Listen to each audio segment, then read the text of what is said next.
Hi, I'm Amy from Mod Podge Rocks, a blog all about crafting with Mod Podge. And today I'm going to show you one of my favorite things, which is decoupage with fabric.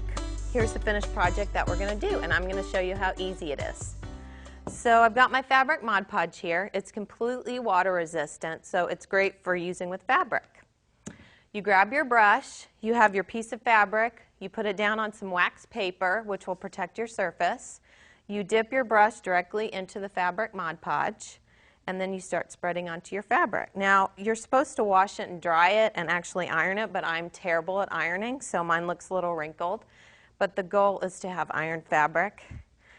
And you just keep dragging strokes across the fabric using a medium layer of Mod Podge. And you're going to cover the entire area that you want to cut your design out of. So make sure you get the entire area. So then you set it aside to dry for a couple hours.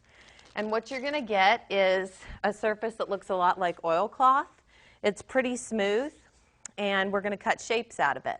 The whole reason that I Mod Podge the fabric is to avoid fraying when we cut it. So you'll see that I can actually take the fabric and I can cut it with scissors, and I can cut it like paper.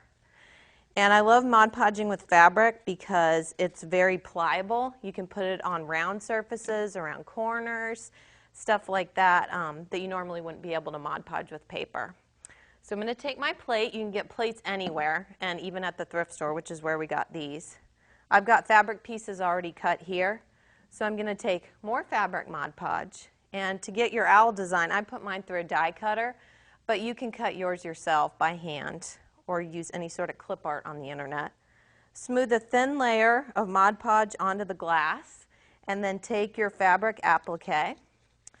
Apply it face down to the glass, because obviously you want the design to show through when you turn the glass around. And now it looks opaque, but it's going to dry clear.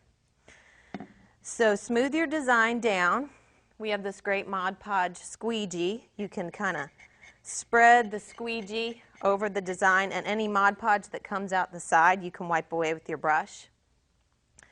You're going to allow your design that's underlying the rest of the squares to dry, and then you're going to take your other squares and you're going to get more Mod Podge, and you're going to layer these. You're obviously going to have a lot more. You want to cut as many as will fit on the back of the plate and cover it. And so you just keep layering. It's pretty easy. You just keep Mod Podging fabric squares down and kind of layer them like this. I'm not going to do the whole thing, but I'll just kind of give you the idea. Whoops, grab that up.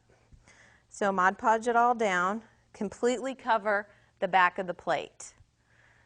So you'll see here on the finished product that I've got an entire layer of squares on the back of the plate, and all I'm going to do is allow it to dry. Then I'm going to trim the edges once it's completely dry. That takes about 24 hours. And then you have your finished plate. So for more fabric project ideas like this one, visit Mod Podge Rocks, modpodgerocks.blogspot.com.